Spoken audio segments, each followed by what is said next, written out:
का धन्यवाद देना चाहता हूं कि आप सब लोग एक छोटे से संदेश पर पहुंचे हैं। बड़ा ही गंभीर विषय था और आखिर प्रदर्शन का रास्ता क्यों अपनाना पड़ता है, यहां खड़ा एक एक साथी इस बात को जानता है। छात्र संघ चुनाव होते ही जिस दिन परिणाम की घोषणा हुई, परिणाम की घोषणा होते ही अगले दिन ही हमारा ये प्रयास रहा कि सुचारू रूप से कक्षाएं शुरू हो। आज पिछले 25 दिनों से लगातार प्राचार्य महोदय से संपर्क कर रहे हैं कि कक्षाओं का पूर्ण रूप से संचालन हो। शहर से गांव से बच्चे किराए लगा कर महाविद्यालय इसलिए पहुंच रहे हैं कि वो नियमित रूप से कक्षाएं ले सके। लेकिन पिछले 25 दिनों के अंदर महाविद्यालय प्रशासन की विद्यार्थियों के प्रति उदासीनता के चलते क्या स्थितियां रही, यहां खड़ा एक साथी जानता है। आप में से अधिकांश लोग महाविद्यालय के नियमित विद्यार्थी है।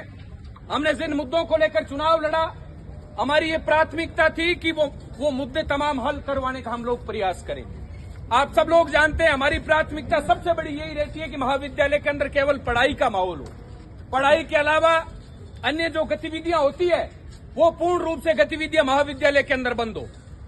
खास तौर से लड़कों के साथ लड़कियां 50-50 किलोमीटर दूर से बसों में बैठ कर महाविद्यालय इसलिए आती है कि कक्षाएं लगे, और कक्षाएं लेने के लिए उन लड़कियों को अगर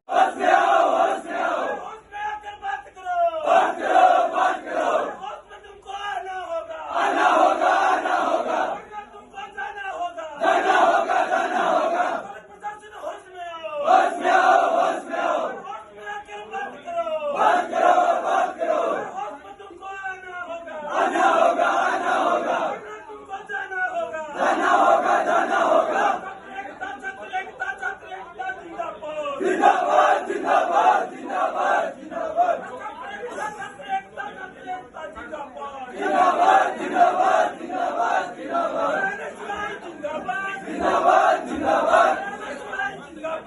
जिंदाबाद जिंदाबाद गोली मारो सालों को, गोली मारो सालों को, गोली मारो सालों को। जिंदाबाद जिंदाबाद जिंदाबाद जिंदाबाद राष्ट्रीय संगोला है, राष्ट्रीय संगोला है। जिंदाबाद जिंदाबाद जिंदाबाद जिंदाबाद गोली मारो सालों को, गोली मारो सालों को, गोली मारो सालों को।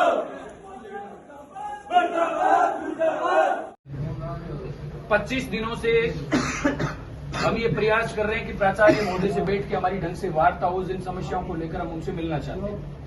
25 दिनों में 2-4 दिन का मैं कहूंगा नहीं, अधिकांश दिनों में ये स्थितियां रही है कि प्राचार्य महोदय यहां मिलेंगे। तो सबसे बड़ी बात तो है कि अगर महाविद्यालय के अंदर कोई समस्या है तो वो विद्यार्थी जाके किसको सुनाने का काम करे, किसे सुनाए? जो लोग आप उनकी गैर मौजूदगी में बैठे हैं उनके पास कर लो, उनके पास ये अधिकार क्षेत्र नहीं है कि वो उन समस्याओं को हल करवाने का काम करें। तो हम किसके पास जाएं? सबसे बड़ी समस्या है कक्षाओं का संचालन। एक काम अभी आप तत्काल प्रभाव से करें, उसके बाद बाकी बिंदुओं पे हम चर्चा करेंगे।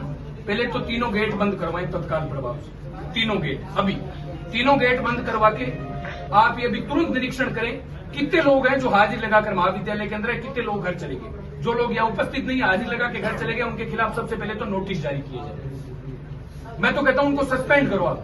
नोटिस क्या है? जो 2-2 लाख रुपए की सैलरी लेने का काम कर रहे हैं, बच्चे सैकड़ों किलोमीटर से किराए लगा के इसलिए आ रहे हैं कि कक्षाएं ले, और यहाँ पे हाजिरी लगा के घर चले जा रहे हैं, तो उनको नौकरी करनी नहीं है, उनकी मनसा ही नहीं है, आराम के खाने की आदत पड़ गई, तो उन लोगों को नौकरी करने का अधिकार नहीं है सर। बाकी बिंदुओं पे चर्चा बाद में करेंगे। सबसे बड़ी समस्या है कि जो लोग महाविद्यालय के अंदर आकर अपनी हाजिरी लगा के घर जाने का काम कर रहे हैं, चपरासियों को नहीं है। 25 दिन हो गए, 25 दिन में से केवल 3 दिन प्राचार्य महोदय मिलेंगे, किसके पास जाएं? 25 दिन से अव्यवस्थाओं को लेकर लगातार प्राचार्य के पास जा रहे हैं, प्राचार्य नहीं मिल रहे। उनके पास जितना बार जिले के अंदर कलेक्टर पर होता है उससे ज्यादा बार है। आज वो गूगल गए हुए, अपनी व्यथा, अपनी दुख, अपनी पीड़ा, अपनी समस्या सुनाने के लिए विद्यार्थी किसके पास जाए? किसके पास जाए? प्राचार्य की कुर्सी तो पिछले 25 दिन में से 20 दिन हमने खाली देखी है। तो कुर्सी खाली रहे चाहे चौकी पे रहे, उसमें फर्क क्या है? इसलिए मजबूरी है। हमने कोई इस कुर्सी के साथ तोड़फोड़ नहीं की। हमने शांतिपूर्ण तरीके से ये संदेश दिया है पूरे जिले के अंदर कि जो आदमी प्राचार्य कक्ष के अंदर नहीं बैठ सकता, वो कुर्सी रहे या नहीं रहे उसमें से कोई फर्क नहीं है। हम इस रास्ते के पक्षधर नहीं है। हम लोकतांत्रिक रूप से शांतिपूर्ण तरीके से आंदोलन करने वाले लोग हैं, लेकिन मजबूरी कर दी। जब पानी सर के ऊपर से गुजरता है तो किसके पास जाए? इसलिए मजबूरी ये रास्ता अपनाना पड़ा है।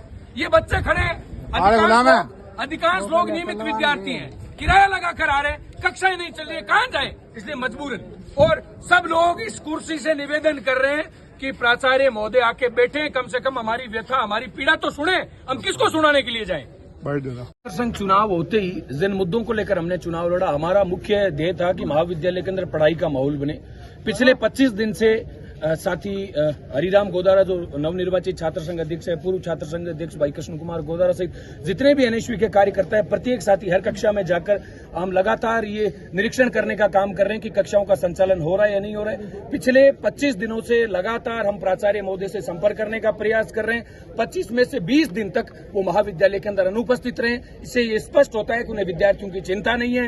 हम शांतिपूर्ण तरीके से, गांधीवादी तरीके से प्रदर्शन करने वाले लोग हैं। इसलिए सांकेतिक रूप से हमने ये कुर्सी बाहर लाकर ये संदेश उन तक पहुंचाने का काम किया है कि आप आकर महाविद्यालय के अंदर बैठें, विद्यार्थियों की चिंता करें, क्योंकि आप महाविद्यालय के मुखिया हैं और महाविद्यालय के अंदर इस प्रकार की स्थितियां धीरे धीरे बिगड़ती जा रही है।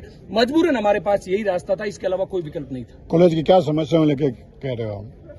सबसे बड़ी समस्या है कि जितने भी व्याख्याता हैं उनमें से 90% लोग यहाँ पर अपनी हाजिरी लगाकर घर चले जाते हैं। जो बच्चे दूर दराज गांव से, शहरों से किराया लगाकर महाविद्यालय के अंदर नियमित रूप से कक्षाएं लेने आते हैं, उन्हें निराश होकर वापस घर लौटना पड़ता है। सरकार की मंशा पूर्ण रूप से यह है कि महाविद्यालय के अंदर पढ़ाई का माहौल बने, लेकिन लाखों रुपए सैलरी लेने वाले व्याख्याता केवल उपस्थिति दर्ज करवा के घर चले जाते हैं। इससे बड़ा आक्रोश है एनएसयू कार्यकर्ताओं के अंदर, महाविद्यालय के छात्र छात्राओं के अंदर, और ऐसी सैकड़ों ऐसे मुद्दे हैं जिनको लगातार हम प्राचार्य से संपर्क करना चाहते हैं, लेकिन 25 दिनों से हमारी उनसे मुलाकात नहीं हुई। इसलिए